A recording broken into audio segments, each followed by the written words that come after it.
Masipnayang araw, grade 9 students. I am Teacher Jordan and today I will illustrate how to solve problems involving proportions. In today's lesson, you are expected to apply the fundamental rules of proportion in solving word problems. Let's have first a pretest. Read each of the following questions carefully and identify what is being asked. Write only the letter of the correct answer on your paper.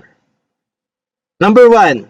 What is the fourth number in a proportion if the first three numbers are 8, 12, and 4?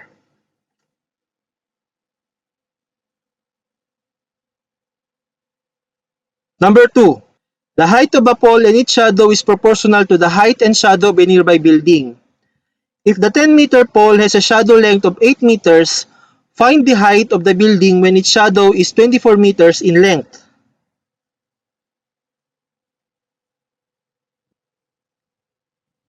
Question number 3. On a map, the scale drawing is 3 centimeters is to 15 meters. Find the length on the map's scale drawing if the actual distance between two landmarks is 115 meters.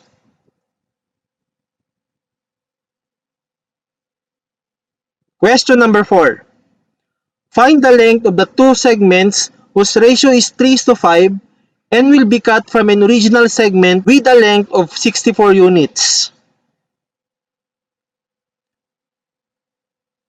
Question number 5. A 51-meter rope is cut into two parts whose ratio is 7:10. What is the length of the shorter rope?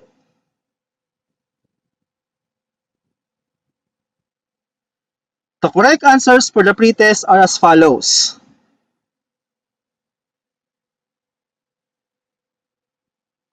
Let's have a recap on solving proportions.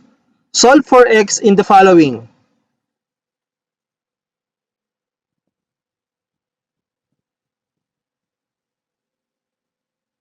Let's answer. Let's solve for x in the two problems. For number 1, 8 is to x is equal to 16/30. Applying the fundamental rule of proportion, we are able to obtain the equation 8 times 30 equals 16x. Simplifying the equation will give us x equals 15. For number 2, 4 over x plus 3 equals 12/21. Applying cross multiplication property, we have 4 times 21 equals 12 multiplied to the quantity x plus 3. Simplifying further will give us x value of 4. These two examples illustrate the use of the fundamental rule of proportion in solving proportions. Proportions can be used to solve different types of problems as it is applied to a lot of daily undertakings. Mathematically, solving problems involving proportions is only a matter of, first, setting up two ratios or fractions equal to each other. Second, applying the cross multiplication property and solving the resulting equation using properties of equality. An important factor in working with proportions is to put the right values in the right places within the proportion.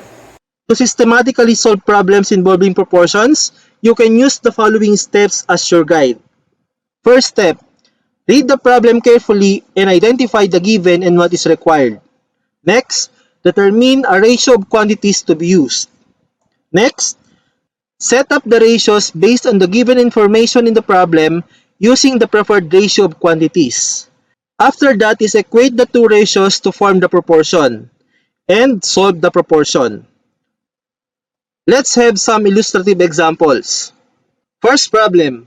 A cake recipe uses 5 cups of flour for every 2 cups of sugar. If you want to make a recipe using 8 cups of sugar, how much cups of flour should be used? In solving this problem, let us follow the 5 steps.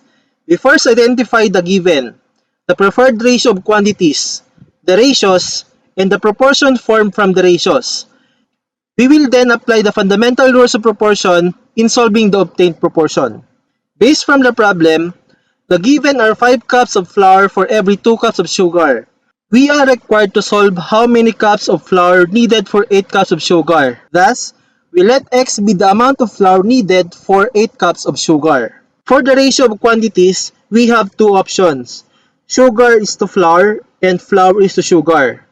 We will use flour is to sugar for this illustration. Using the preferred ratio of quantities, we have the ratios 5 cups flour over 2 cups sugar and 8 cups flour over 8 cups sugar. And equating the two ratios, we have the proportion 5 is to 2 equals x is to 8. We are now ready to solve the proportion 5 is to 2 is equal to x is to 8. Applying the fundamental rule of proportion, we have 5 multiplied to 8 equals 2x, which is simplified as 40 equals 2x. Applying multiplication property of equality, the value of x is equal to 20. Thus, you need to use 20 cups of flour in a recipe that uses 8 cups of sugar. Example number 2. The height of a pole and its shadow is proportional to the height and length of a shadow of a nearby building. If the 15-meter pole has a shadow length of 7 meters, find the length of the shadow of a 45-meter building. The given in the problem are the height of the pole of 15 meters and its shadow length of 7 meters. Another given is the height of the building, 45 meters. Since we are required to solve for the shadow of the building, then we can let x be its shadow. As for the ratio of quantities, we can use height over length of shadow or height is to length of shadow. Using this, we can have 15 meters over 7 meters as ratio for the pole and 45 meters over x as ratio for the building. Equating these ratios, we have the proportion 15 over 7 equals 45 over x. In solving for x in the obtained proportion, we apply the cross multiplication property, giving us 15x equals the product of 7 and 45. Simplifying this further gives us the length of the building, which is equal to 21 meters. Problem number 3. A steel bar is cut into two parts in a ratio of 5 is to 7. Find the lengths of each portion if the steel bar measures 24 feet. Given in the problem is a ratio 5 is to 7 and 24 feet as the measure of the steel bar. Since we are required to find the length of each cut portion, we can let one portion be equal to x and the other portion be equal to the quantity 24 minus x. These portions are smaller portion and longer portion. As to the ratio of quantities, we can use shorter portion is to larger portion. Using this ratio of quantities, the ratios are 5 is to 7 and x feet over the quantity of 24 minus x feet. Equating these two ratios, we can form the proportion 5 is to 7 equals x over the quantity 24 minus x. Let's solve the proportion. Cross multiplying, we have 5 multiplied to the quantity 24 minus x equals 7x. Applying appropriate properties of equality will give us x value of 10. This is not yet the answer for the problem since we are required to find the length of each cut portion. So, using x equals 10 to solve for the lengths of each portion, we obtain 10 and 14. Thus, the lengths of the two portions are 10 feet and 14 feet respectively. Next example. Two complementary angles are in the ratio of 7 is to 2. What is the measure of the larger angle? Given in the problem is the ratio 7 is to 2. The sum of measures of two complementary angles is 90 degrees. Thus, we can let x be the larger angle and 90 minus x as the smaller angle following the order of quantities in the given ratio 7 is to 2. The ratio of quantities can be larger angle over smaller angle and the ratios are 7 over 2 and x over the quantity 90 minus x. Equating these two ratios, we have the proportion 7 over 2 equals x over the quantity 90 minus x. Let's solve. Applying cross multiplication property, we have 7 times the quantity 90 minus x equals to x. Simplifying this equation will give us x equals 70. Since we are after the larger angle and the larger angle is represented by x, then the measure of the larger angle is 70 degrees. Let's wrap up today's lesson. Solving problems involving proportions is only a matter of setting up two ratios or fractions equal to each other, applying of the cross multiplication property, and solving the resulting equation using the properties of equality. Moreover, an important factor in working with proportions is to put the right value in the right places within the proportion. To systematically solve any problems involving proportions, you can use the following steps as your guide. First, read the problem carefully and identify the given and what is required. Next, determine a ratio of quantities to be used.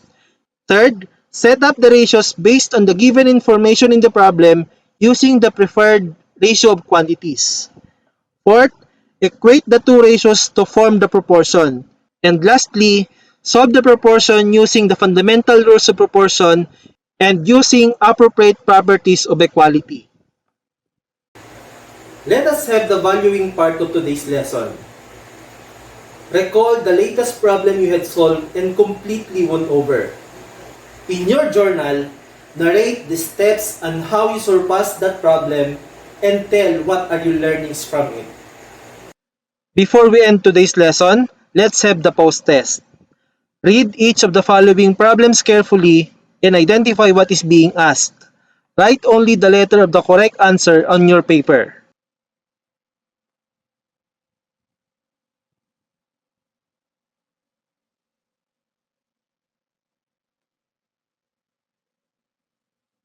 The answers for the post test are as follows.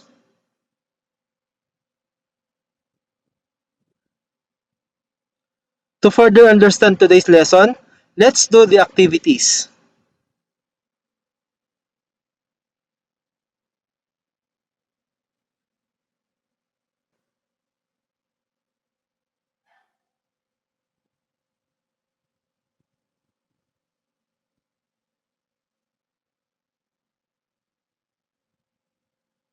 The answers for the activities are as follows.